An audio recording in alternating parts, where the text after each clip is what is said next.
Les decía que la forma del ETA, que es un ácido tetraprótico, la forma más soluble es la sal disódica, como generalmente se lo compra.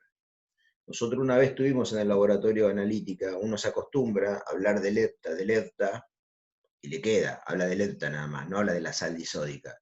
Y una vez hicimos compras y encargamos ETA y nos trajeron ETA, no nos trajeron la sal disódica. Y entonces, ¿qué pasaba? Nos trajeron el ETA común, digamos, en la forma tetraprótica y era insoluble en agua. No lo podíamos solubilizar, o sea, muy poco soluble, no es que era insoluble. Así que hasta que nos dimos cuenta, digamos, de que fuimos a mirar bien el frasco, todo, y nos dimos cuenta de lo que era, tuvimos que utilizar los conocimientos químicos de la estequiometría, de hacer reaccionar el ácido tetraprótico con hidróxido de sodio en la proporción tal que nos dieran la sal disódica. Así que así podemos lograr reutilizarlo, porque si no lo teníamos que descartar. Hace ya bastante que nos pasó este tema. Pero bueno, digamos, pudimos zafar. Pero ahí me quedó esto siempre como para aclarar que si alguna vez uno precisa o tiene que prepararlo, recuerde que la sal disódica es la forma en que debe comprarse, que es la forma soluble. Después la forma química en la que se encuentra va a depender del pH. ¿Sí? Regulamos el pH y obtenemos, como le mostramos la clase pasada, distinto, de acuerdo a la función de distribución, distintas formas químicas del ETA. Y generalmente, dependiendo del pH que se haga la titulación, prevalece una forma u otra. Las titulaciones de estos metales no se podían hacer a pH muy alcalinos porque precipitaban los hidróxidos. Entonces se hacían un pH un poco más bajo. Y además, en algunas situaciones, lo que se hacía era utilizar un complejante auxiliar. Que ese complejante auxiliar que se utilizaba, se trataba en general que fuera amoníaco, que era parte del buffer amonio-amoníaco que se utilizaba para regular el pH. Nosotros vimos la semana pasada cómo hacer una curva de titulación complejométrica contra, voy a compartir la pantalla, la última parte de lo que estuvimos viendo.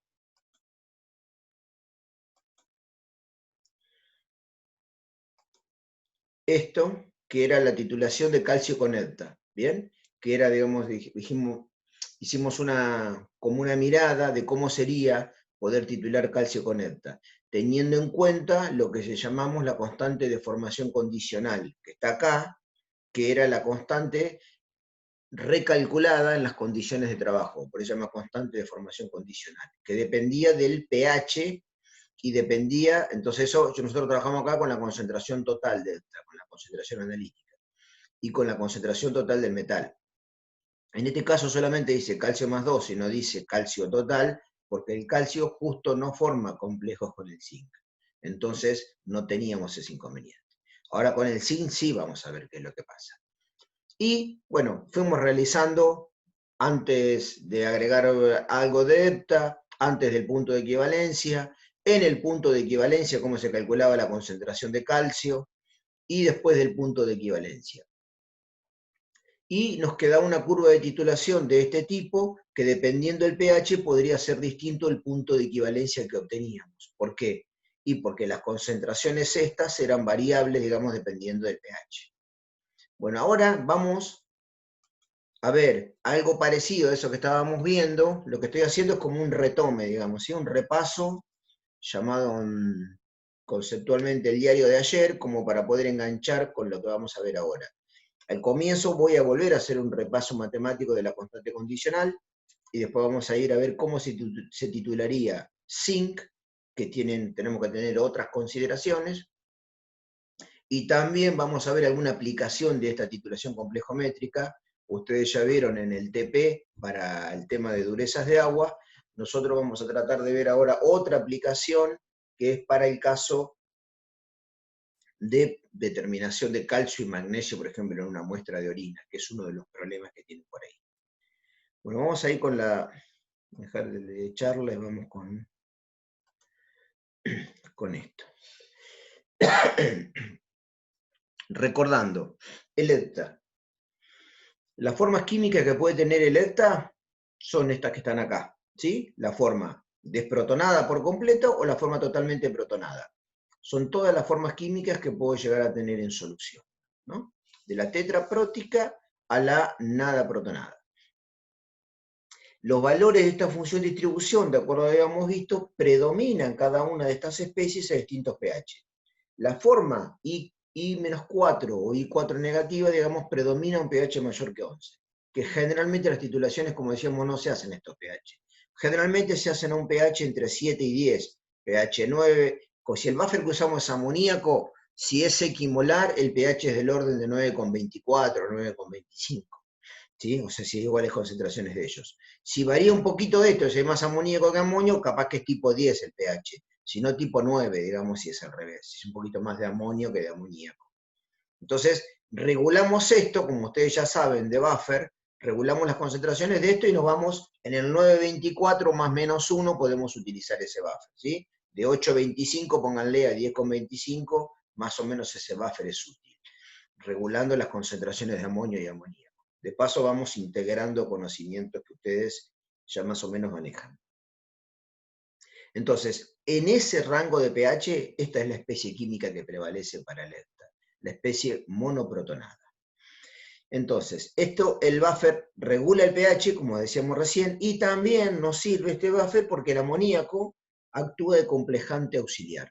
¿Recuerdan cuál era este concepto de complejante auxiliar? ¿Qué quiere decir? No se los estoy preguntando, hago la pregunta como para responderlo y ordenar.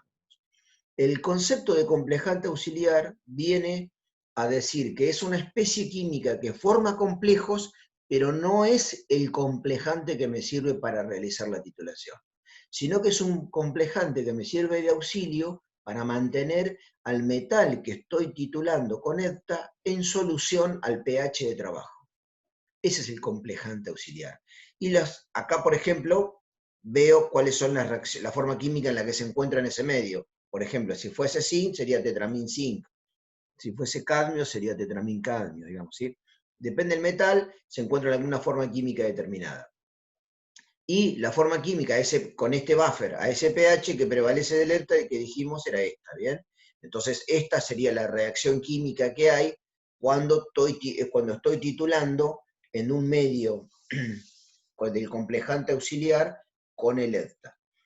Todo esto que estoy diciendo acá está bien si no tengo indicador, ¿está bien? Si tengo indicador es como que tengo las dos reacciones, ya como que se me complica un poquito más. Ahora cuando adelantemos ya voy a ver a qué me refiero, a qué me estoy refiriendo con lo que digo. O sea, porque van a existir las dos formas químicas del metal. Otra manera simple de poder plantear esto es decir, bueno, yo sé que el metal reacciona con el ETA de esta forma química, lo más importante es recordar que el ETA tiene esta forma química. Y el metal a veces se aceptan las dos reacciones, las dos miradas. Esta sería la mirada química más completa de cómo se encuentra el metal en ese momento, pero también a veces lo pueden encontrar así en los libros, con M+2 que reacciona con ETA. Como que esta sería la reacción de titulación que ocurre a ese pH. La constante de formación condicional, ¿sí? Acá tenemos una variante respecto de la titulación con calcio, porque ahora tenemos el metal, ¿sí? Vamos a tener metal libre, pero también vamos a tener el metal en forma de complejos amoniacales. Si tenemos un número de coordinación 4 para el metal, que es algo bastante común, los números de coordinación habituales son 4 y 6, aunque también existe el 2, en este número de coordinación tendría el metal en todas las formas de complejos amoniacales y metal libre. Que prevalezca una u otra va a depender de qué, del pH y de la concentración del ligando. Este es un ligando protonable, entonces inciden las dos cosas, ¿bien? Entonces, esto es lo que vamos a llamar metal total o concentración analítica del metal, la suma de todo esto. Y para el ETA, como ya vimos, se puede encontrar en la forma no protonada y pasando por todas las variantes hasta la forma totalmente protonada. Dependiendo del pH también vamos a tener la prevalencia de alguna de las concentraciones de estas especies. Generalmente dijimos que vamos a estar con esta especie, trabajando al pH cercano a 10. ¿Bien? Pero no implica que no estén las otras. Entonces la reacción química sería entre la concentración analítica del metal más la concentración analítica del ETA que me da la formación del complejo. Esto es lo que se describe como constante condicional de formación. K'F o Kf', que es la concentración del complejo que se forma metal ligando, metal eta, dividido el producto de las concentraciones analíticas del metal y del eta. Esto me da una facilidad matemática de trabajo en las condiciones que estoy. Porque yo conozco la concentración analítica del metal y la concentración analítica del eta. O puedo trabajar con aproximaciones de cálculo de eso. ¿Bien? Entonces no es algo tan complejo, me simplifica. Ahora, recordemos que beta 0, que es la concentración de metal libre sobre concentración total de metal. Entonces, la concentración M+, M asterisco, la concentración total de metal, es igual a la concentración de metal libre sobre beta 0, despejando de acá. Y alfa 4, que es la función distribución para la especie no protonada del eta, es igual a I-4 sobre concentración total de eta. Lo mismo, si despejamos la concentración total de eta de acá, ¿qué me da? I-4 dividido alfa 4. Si reemplazamos acá y reordenamos, ¿sí? Reemplazamos en esta constante estas dos cosas, M asterisco e I asterisco, las analíticas, y reemplazamos, las alfa que están acá pasan multiplicando a la constante de formación, mejor dicho, voy a obtener la constante de formación termodinámica, que es esto. Es el complejo dividido metal libre por I-4, la especie I-4 del eta. Esta es la que me aparece en tabla, la constante de formación termodinámica. Y me queda, una vez que reemplazo acá, multiplicado por beta 0 por alfa 4. O sea que K', la constante de formación condicional, es igual a la constante termodinámica que me aparece en la tabla para ese complejo particular, multiplicado por beta 0 por alfa 4. Esto es lo general. En el caso nuestro de calcio, ¿qué pasaba? Beta 0 valía 1, porque el calcio no formaba complejos con amoníaco. Entonces, todo lo de metal estaba como metal libre, como M+2. Era una cuestión un poquitito más simplificada. Acá no se da eso. Vamos a ver qué pasa cuando hacemos una titulación de este tipo para un metal que sí forma complejos con el complejante auxiliar, en este caso el amoníaco. Y vamos a analizar la valoración de una solución de zinc con eta. Si se valoran 25 mililitros de una solución, ¿hasta acá algún problema? Este repaso que hice, ¿algo? ¿Quieren hacerme alguna pregunta? ¿Algo que les quedó colgado? ¿Sí? Pregunten, ¿eh? No sean tímidos.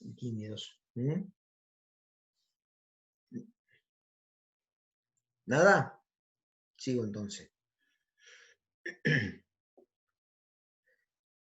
Les decía, 25 mililitros de una solución de zinc, 1 por 10 a la menos 3 molar, y se emplea eta, de igual concentración, en presencia del buffer amonio-amoníaco 0,1 molar para ambas especies, o sea, en amoníaco y en amonio. Entonces, si el buffer es 0,1 molar en amoníaco y amonio, el pH es 9,24. ¿Bien? Calculado, como ustedes ya saben calcular buffer, despejando oxírilos de acá de la base. A ese pH que está acá, la fracción de eta que tengo como I-4 la saco sabiendo cuál es el valor de alfa 4. A ese pH, alfa 4 vale 0,121. Y zinc+2 se encuentra formando complejos, como recién decíamos, ¿bien? Forma complejos con el amoníaco hasta N igual 4. Beta 0, a ese pH, con esa concentración de ligando, beta 0 me da 7,96 por 10 a la menos 6. O sea que el metal libre no está tan libre, sino que está muy complejado. ¿Bien? Y fíjense la fracción de I-4, es muy pequeña, digamos, o sea, se encuentra mayoritariamente a este pH como la forma monoprotonada, HI-3. La reacción de titulación, digamos, que voy a plantear para la constante de formación condicional es la concentración total de metal más la concentración total de eta, que me da el complejo zinc con eta. Bien, esta constante de formación condicional, como recién dijimos, es la constante de formación termodinámica por beta 0 por alfa 4. El valor de la constante de formación termodinámica que aparece en tablas es 3,16 por 10 a la 16. Cuando multiplico por beta 0, que lo tengo acá, y por alfa, fíjense que me termina dando 3,05 por 10 a la 10. Es una constante de formación igual muy grande, la reacción está muy desplazada a la derecha. Cumple las condiciones, una de las condiciones centrales para la utilización de esta reacción en volumetría, que es que esté estequiométricamente bien desplazada hacia la derecha. O sea que era que tenga una constante de equilibrio muy elevada. Y la estequiometría también la conozco. O sea que venimos bien. Bueno, vamos a ver cómo se pueden hacer los cálculos en esta curva de valoración. ¿Qué vamos a graficar? P5 versus el volumen delta. Fíjense que en todos los casos donde nosotros vamos a ir haciendo las cuentas de lo que está acá, no vamos a obtener el P5 más 2, vamos a obtener el P5 total. Entonces después vamos a tener que emplear el beta 0 acá para ver cuánto tenemos de sin más 2. Bien, si planteamos un balance de materia tanto para el metal como para el delta, me va a quedar la concentración total de delta, ¿cuál es? Los milimoles de delta que pongo sobre el volumen total. ¿Y cómo van a estar estas especies? Como delta libre en todas sus formas químicas, más lo que esté complejado con zinc. Y el balance de materia para el metal va a ser lo que tenga como metal total. ¿Esto qué es metal total? Es zinc más 2 y todas las formas amoníacales, más lo que tengas de zinc asociado a delta. ¿Bien? El volumen total es el volumen de zinc que tengo más las que voy agregando delta. Si de acá, ¿sí?, nosotros hacemos una resta, podemos obtener esta ecuación matemática que es que yo la puedo poner en función de delta total o en función de zinc total, despejando de acá y pasando esto para allá restando, y es la curva con la que puedo trabajar durante, la ecuación con la que puedo trabajar durante toda la curva de titulación. Porque fíjense que si yo de acá despejo zinc más 2 y estoy lejos del punto de equivalencia, lo que me aporte el complejo de delta, digamos, porque la única fuente de delta, ¿cuál va a ser? La que me proviene del complejo.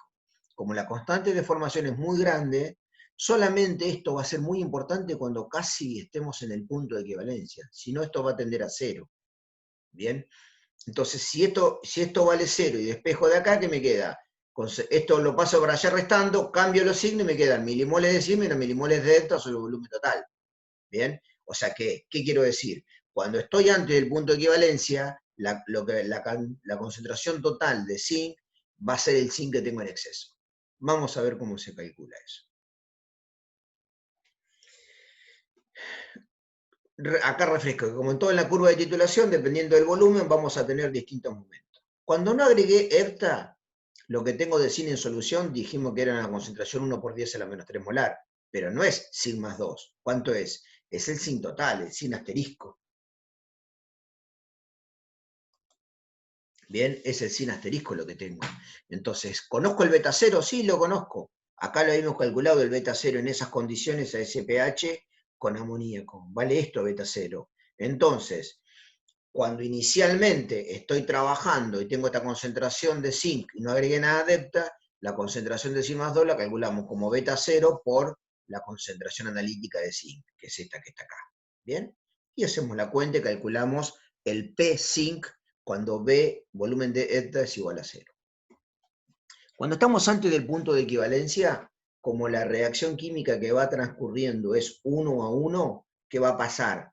Vamos a tener lo siguiente, los milimoles de delta son menores que los milimoles de zinc. Entonces la concentración total de zinc que debe tener son milimoles de zinc menos milimoles de delta sobre el volumen total. ¿Qué estoy suponiendo acá? Que en esta curva que está acá, esto que está acá tiende a 0, o sea, porque estamos lejos del punto de equivalencia. Eso solamente va a ser muy importante si estoy a una gota del punto de equivalencia, porque la constante vale 10 a la 10, también está recontra desplazada la ecuación. No tengo prácticamente aporte desde el complejo de zinc respecto de lo que me está quedando en exceso. Es mucho más importante la concentración de zinc que tengo en exceso. Eso es lo que estoy diciendo. Entonces, una vez que tenemos la concentración de zinc asterisco, que es la total que sacamos de acá, la concentración de zinc más 2 es igual nuevamente a beta 0 por lo que nos dio acá.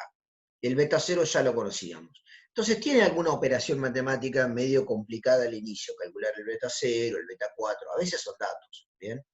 Pero después no es tan complicada, es parecido a una curva de titulación común. En el punto de equivalencia no tengo zinc en exceso y tampoco EDTA en exceso. ¿Qué es lo que tengo acá en el punto de equivalencia? Que estas dos concentraciones van a ser iguales y solo provienen del equilibrio de la constante, vamos a llamarle, de inestabilidad del complejo que formamos, del complejo zinc-EDTA, de este complejo. Este complejo es la única fuente de zinc y la única fuente de EDTA. No tengo exceso de zinc, no tengo exceso de EDTA. ¿Cuánto me va a aportar de zinc y de EDTA? Lo mismo de ambos.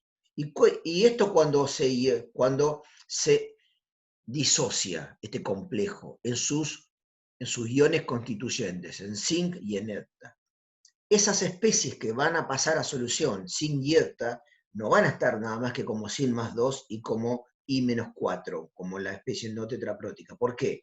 Porque en el medio tengo unas condiciones determinadas dadas por el buffer en concentración de ligando de complejante auxiliar y en pH.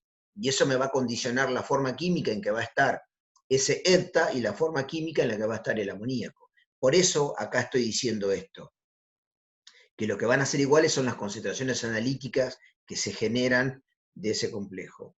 ¿Bien? Claro, pero perdón, una pregunta. La concentración de I asterisco sería de la, o sea, representaría la sumatoria de las especies no complejadas.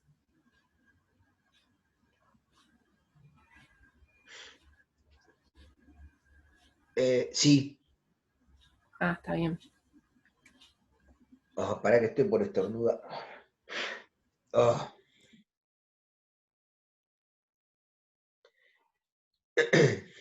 Forma I asterisco me representa todas las formas químicas del EDTA que tengo de acuerdo al pH. Claro. ¿Bien? Oh, me estaba por estornudar y no pude estornudar, me quedé ahí. Sí, Giana, ¿se entendió lo que contesté? Disculpame que me Sí, sí, estaba... sí. Bien. Sí, Entonces, estas dos decía, son iguales, la de sin asterisco y la de I asterisco, y la saco de acá. Si decir que son iguales, puedo decir que es sin asterisco cuadrado, ¿está bien? Entonces de acá la puedo despejar, ¿y qué me va a quedar? La concentración del complejo, ¿a qué es igual la concentración del complejo que se formó? Milimoles de zinc, que es concentración de zinc por volumen de zinc sobre volumen total. Porque esto se va a lo que si el zinc se complejó por completo, lo agoté en la reacción química, todo el zinc pasó a formar parte de este complejo. Entonces esto es igual a los milimoles de zinc sobre volumen total. Dividido zinc al cuadrado. De acá despejamos zinc y ¿qué me queda? La concentración de complejo, Kf' pasó dividiendo, raíz cuadrada. Esta es la forma aproximada en la que puedo calcular zinc asterisco en el punto de equivalencia. Luego, para calcular la concentración de zinc más 2 y seguir con el gráfico en la curva de P-zinc, nuevamente aplicamos beta 0. Esta concentración de zinc asterisco en las condiciones que nosotros estábamos titulando, que eran la concentración analítica de zinc 10 a la menos 3 molar y tenemos 25 mililitros, y el volumen total, como la relación es 1 a 1 y el EDTA es de la misma concentración, van a ser 25 mililitros de EDTA que tengo que agregar hasta el punto de equivalencia, entonces el volumen total será 50. La concentración de este complejo es 25 por 1 por 10 a la menos 3 dividido 50. Dividido Kf', que ya lo habíamos calculado, que era 3,05 por 10 a la menos 10, raíz cuadrada. Eso me da 1,28 por 10 a la menos 7. Por lo tanto, sin más 2 es igual, o sea, aplicándole esto, beta 0 por esto, es 1,02 por 10 a la menos 12. Eso es lo que me da la concentración de sin más 2. De ahí puedo aplicar el menos logaritmo para calcular el P-zinc en el punto de equivalencia, que termina dando, no está hecho acá, está hecho más adelante, algo así como, no me acuerdo, 9,96 creo que era. Pero ya lo vamos a ver, creo que más adelante está. Bueno, ahí fue hasta el punto de equivalencia. Esto es lo que pasa en el después, digamos, cuando no estamos en exceso de EDTA. Los milimoles, después del punto de equivalencia, el exceso de los milimoles de EDTA son mayores que los milimoles de zinc. Por lo tanto, el exceso de delta que va a ser igual a los milimoles de delta que agrego menos los milimoles de zinc dividido volumen total. Esta es la concentración analítica de delta que me está sobrando. ¿Bien? El zinc, ¿de dónde proviene? Solamente proviene de lo que me aporta el complejo que se formó. No tengo otra fuente de zinc. Entonces lo tengo que ir a buscar ahí para calcular cuánto zinc tengo. Tengo que ir a buscar cuánto me queda desde el aporte que me da el complejo zinc-conecta. Voy a la constante de formación condicional. ¿Esto lo conozco? Sí, son los milimoles de zinc sobre volumen total. El volumen total no fue cambiando porque sigo aumentando el volumen de delta, ¿está bien? Dividido, ¿la constante de formación condicional la conozco? Sí. Zinc más 2 es mi incógnita. ¿Y asterisco lo conozco? Sí, acá estoy diciendo que es el exceso de los milimoles que tengo en exceso de delta. O sea, lo que tengo ahora es un efecto ion común para ver cuánto zinc tengo, ¿sí? Porque tengo ese exceso de esta especie. Despejo de acá sin asterisco, todas las cosas son conocidas, y luego para calcular otra vez sin más 2 es beta 0 por la concentración que calculé recién de sin asterisco. ¿Bien? Entonces podemos hacer todo, volumen de delta, e ir calculando cada vez cuánto me da esto, y el P5, y hacer un gráfico que es más o menos de este tipo. ¿Bien? Esto sería la curva de titulación para un metal que en este caso es necesario el complejante auxiliar para mantenerlo en solución. ¿Qué función cumple el zinc? Mantener al zinc en solución en las condiciones de pH. Porque si no, tuviéramos zinc y logramos un buffer con otra especie química que no fuera compleja con el zinc, ¿qué hubiese pasado? El zinc hubiese precipitado a pH 10. Eso es lo que nos hubiese pasado. O a pH 9,25 como estábamos.